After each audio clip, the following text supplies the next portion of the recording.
Right. Once you do this, you take all of those dampers off of there, Yep. and you do this.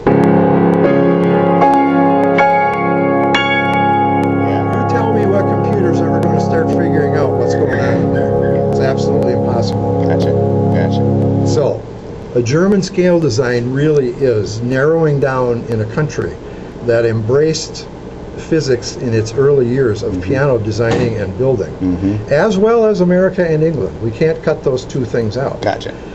But they came up with a formula in which the piano would then be actually larger than itself. And that's what every true good scale designer is after. Unfortunately, we have people in the world that don't know how to do that. Right. They have all the right components, Right.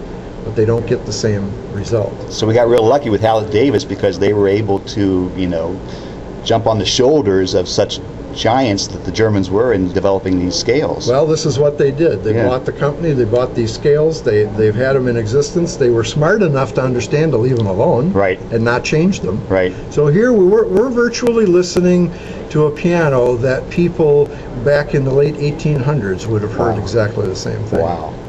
Wow. And so it was great people in the engineering world that actually took performers like Franz Liszt. Now, Franz Liszt is the guy that got them to turn piano sideways on Right, stage. right. He's the one that did that because he wanted the women to see. Oh, yes. He was actually quite a showman, but he could destroy pianos. I mean, virtually. So powerful, or what? He was so powerful. Okay. His music, there wasn't an instrument at the time that was powerful enough to keep up with what he wanted. I understand. So he'd start breaking strings and hammers, and then they'd wheel that one off, and they'd bring another one out. And usually he was a three-piano guy. One recital, three performance. pianos. That's right. That's right.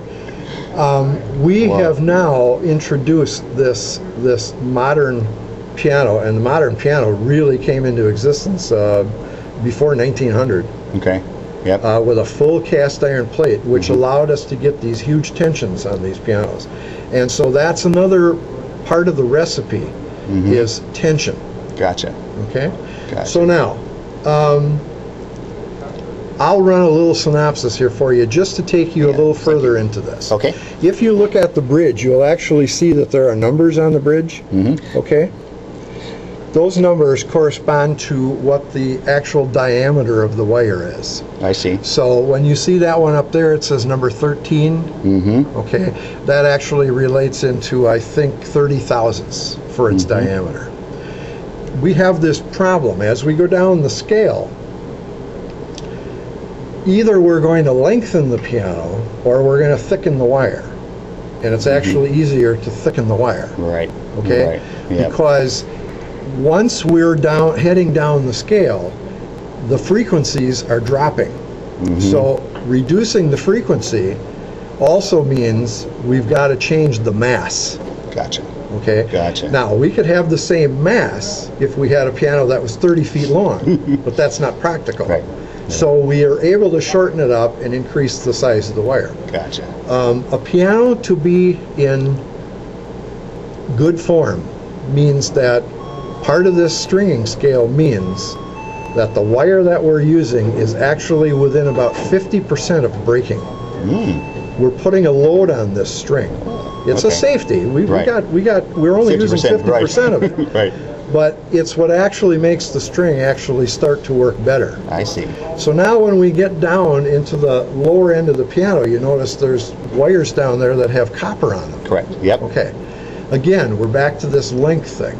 So we take a steel wire that is the inner core of the bass string, and then we slow it down by adding copper. That's how we get the string to slow down. And the Gotcha. more copper we put on it, the slower it gets. Right.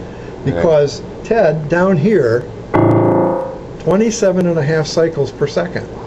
Up here, 4,186. Really? And everything Big difference in between. it. Gotcha.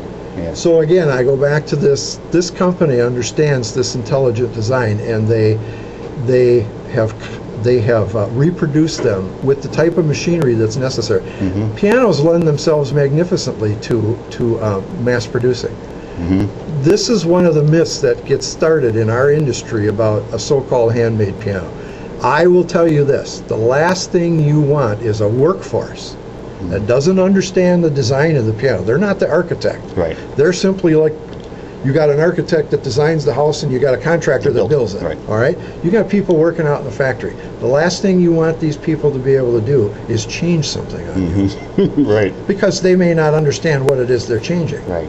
So this company has invested millions of dollars into the type of machinery that says every single piano that we turn out is going to be exactly laid out the way that the physics allows it to work the best. I see. We did it in the 70s with Japanese pianos, and everybody said, my, how consistent they are.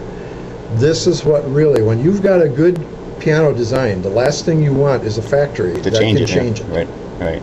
So that's really where we're at. So when people tell me about, well, that's just a production line piano, yes, thank God.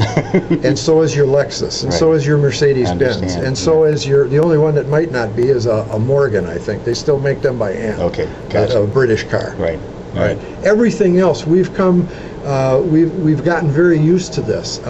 You're going to go out and pick out a new car, and you're going to say, well, I like that color and I like that color. You're pretty much assured that that car is going to be as good as the yellow one or the black one. Right.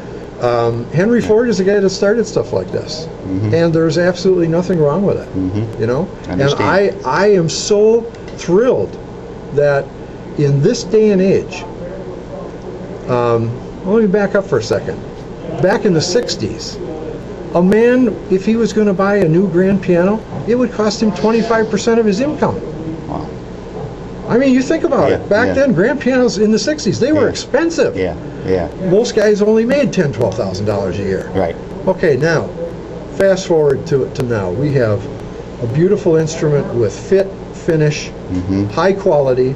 Doesn't even get in the door if it's not quality. That's what we expect today. Gotcha. Doesn't even get in the door. Gotcha. And they can do that for a price that it's not a quarter of your earning power. No, it isn't. Yeah. No, Less I than don't. 10% I don't care about that customer that has all that money. They can buy whatever they want. Go ahead and do that. There's wonderful pianos out there that are very expensive. You know what? There's also wonderful pianos out there that aren't very expensive. And this is an instrument that I dare say anybody that's in the market for a nice vertical or a grand piano, this is affordable. And you've got everything at your fingertips that an instrument that would cost maybe 10 times as much money, it's here. Wow. And I can prove that. Yeah. I can prove that if I get that customer and I can cover the label on these pianos, I can prove to them because I've done it in my own store many times. Gotcha. This is how when you take intelligent scale design, put it into an instrument that everyone can afford. This is what thrills me about this instrument. It's landed quality. Their ability to take this two-dimensional drawing, which most pianos start out on paper. Right. Now they have to turn it into this three-dimensional item, and it starts to come alive. Yeah. And everything that is done in this piano is done to support that scale design.